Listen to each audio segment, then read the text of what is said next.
What's good, family man? It is your boy Mom. And Sade, and we're back at it again with another video.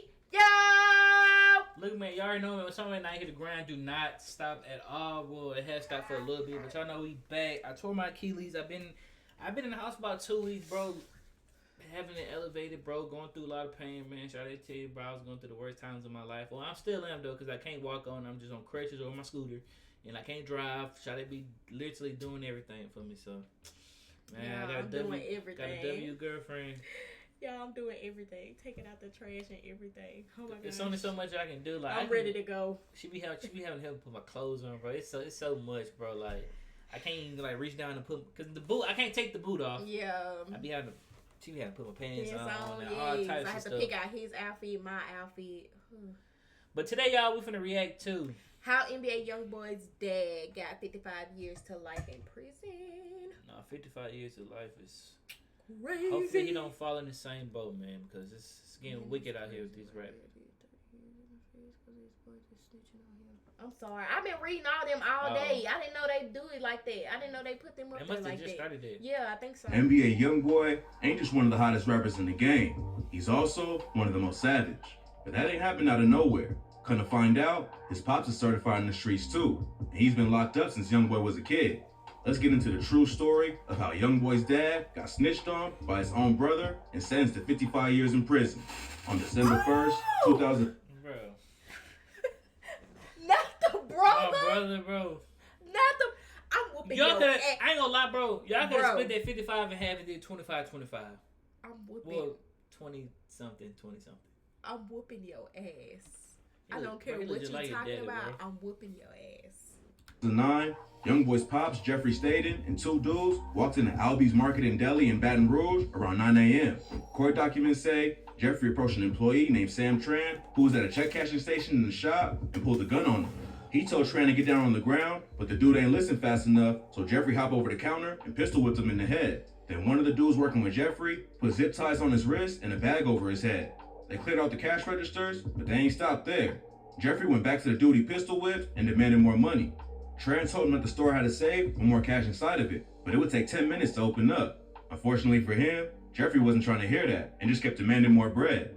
At this point, Tran was still tied up with a bag over his head, so there wasn't much he could do anyways. Then Jeffrey shot him in the leg, and he and both dudes ran out of the shop. Even though the lick went sour, it should have been easy for Youngboy's dad to get away. Baton Rouge is a wild city. I don't want to say that he just did a little robbery. Like, he ain't kill him. Yeah. So I'm saying, like, bro, 55 years is crazy, but I can see 10 to 15. Yeah. But the robbery rate is over double the national average, and most crimes like this don't get solved unless the cops see who did it right after they committed. Back in 2016, Youngboy dropped the track Cross Me, where he raps, "On my heart, that's on my soul. I won't tell no lies. Uncle told, now my daddy doing 55. It turns out, that wasn't just a random line in the song, but the truth behind how his dad ended up serving 55 years in prison. The cops brought in Jeffrey's brother, Dallas Staten, for questioning, and it took less than an hour for him to start singing and tell him everything. According to Dallas, he went to the store to ask about cashing a check that belonged to his friend. While he was at the counter, he told the cops that a guy came up with a gun and made him help out with the robbery. The cops pressed him about who the guy was, and Dallas admitted that it was his brother Jeffrey. Dallas told the cops that Jeffrey talks about robbing the store on several occasions, but Dallas told him not to. He also said he got into a fight with Jeffrey a few days before the robbery went down because Dallas didn't want to hit the lick with him. Jeffrey wanted Dallas to wear a mask and help him shake down the store and use his apartment to facilitate the robbery. Dallas told the cops he refused to help out and didn't want his brother to use his apartment to plan the hit. But their sister Jada Staten gave Jeffrey permission to do so. According to Dallas, he went to the store early that day because he thought Jeffrey would rob it at night. During the police interview, he said that it was just a coincidence he was there when the robbery went down and that he had nothing to do with this. In the middle of his trial, Dallas told the court he was having money issues with his brother before the robbery. Jeffrey had asked him for a loan, and Dallas told him no at first, but later said he tried to get him some cash. Dallas ain't had no spare cash, but he told Jeffrey that he had a check he was supposed to cash for one of his homies that was locked up. Here's how Dallas said everything went down. His cousin Franklin drove him to Albi's that morning so he could ask about cashing the check. Then while he was talking to Tran, Jeffrey walked in and pulled the burner out. Dallas said he was initially in disbelief about what was happening. Even though Jeffrey was talking about hitting the store, Dallas said he had no idea it was actually going down. Dallas testified that Jeffrey started yelling and acting strangely. He tossed a bag full of zip ties to Dallas, who put him on Tran and another employee named Fan Nguyen, while a third suspect held him at gunpoint.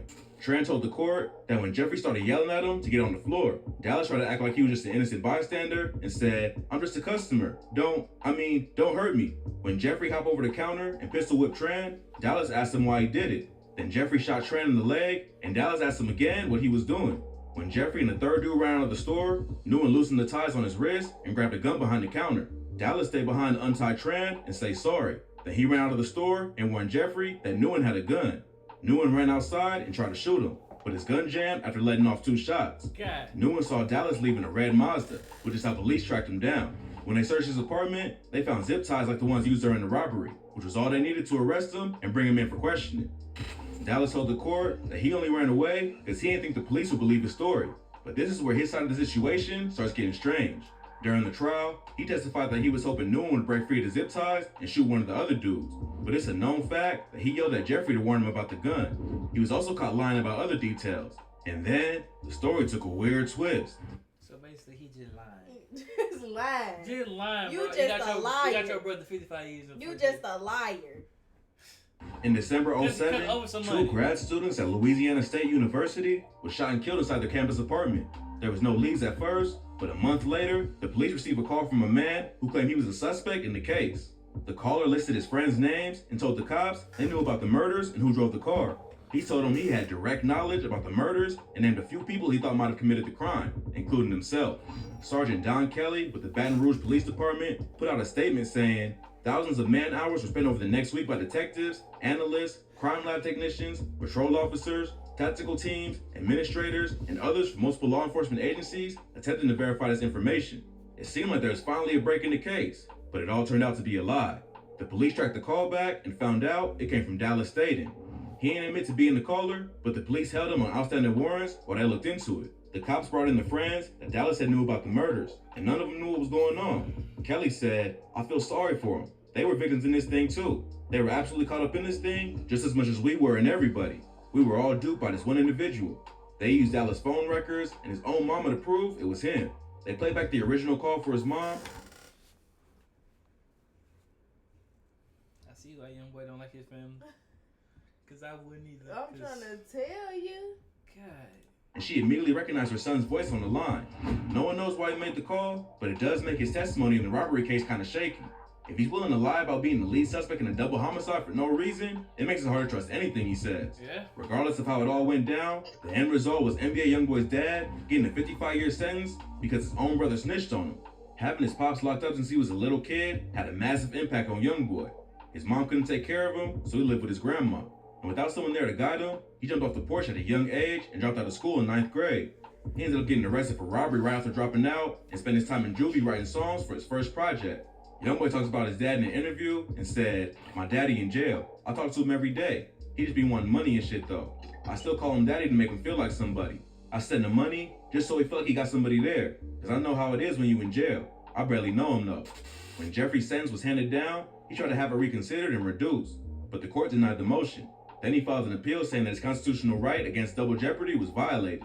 The double jeopardy clause means you can't be tried multiple times for the same offense, and you also can't be punished multiple times for one offense. Jeffrey tried to argue that the court was punishing him twice for the same crime, so his sentence should be reduced, but they denied his appeal and stated, rather than being punished twice for the same offense, the evidence showed that 2 separate crimes occurred, which were independently proven.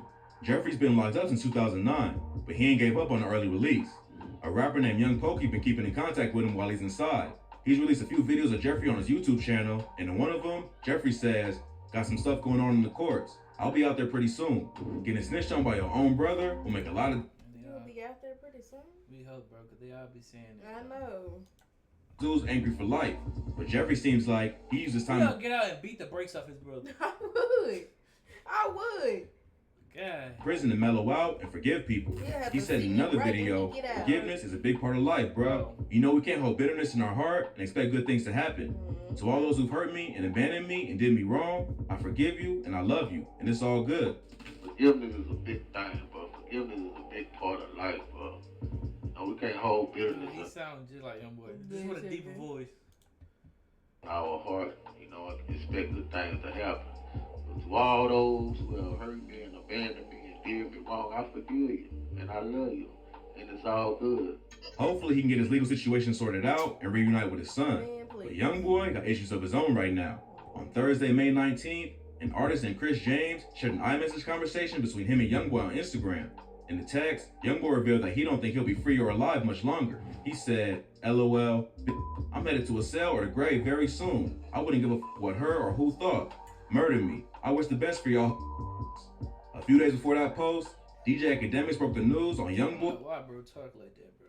I don't know. Man, Youngboy, if you watching this video, which I highly doubt, bro, stop talking like that, man. Your tongue is powerful. It's powerful, bro. Stop talking like that. Boy allegedly turning down a $25 million deal with Atlantic. He's had issues with the label for a minute, and back in February, he said they was the reason he ain't go #1 with his album Colors. But even though the situation ain't been perfect, fans were shocked that he turned down that kind of money.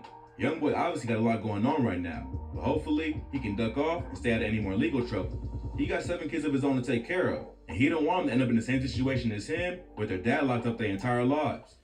I mean, though, bro, you saying that, though, but you want to die, so I don't know what to say. Either you talking about you'll be dead in the casket, your kids gonna miss you either way. Talking about he gonna be dead or in a cell. I don't know, man. Youngboy mind be all over the place. One minute he be born to live, next minute he be born to die. I know, it be so confusing. He battling something. Yeah. Hey, man, this is a crazy story, man. If person that was my brother, I wouldn't let that happen, bro. I'll beat the brakes off him. Yeah. Personally, if that you was wouldn't be able to beat the brakes me, because he'd be gone somewhere. I wouldn't take that. Nah, bro, your brother snitching on you is crazy. Like, bro, you would think your brother would, out of all people, would not snitch on you, like a sibling. That's what I'm saying. People Can't even trust your siblings. People be trifling. Think like they could have literally split that in half. Like if he didn't snitch, he probably wouldn't got 55. He probably would have got like. I'm just trying. They didn't even know who did it. I'm just trying to figure out what was his motive for snitching, and now they looking at you for a whole nother case. You don't think about it. Think about it. They didn't even know who did it. Yeah, a weirdo. Cause why is you snitching? I don't know, man. That's crazy. Snitches get stitches. Man, other than that, man, y'all already know what to do, man. Please. Like, comment, subscribe, turn on post notifications, subscribe to all 3 channels, all 3 channels, all 3 channels. Follow me and Shawty both on Instagram, man. Follow me on TikTok. Other men, we out of here.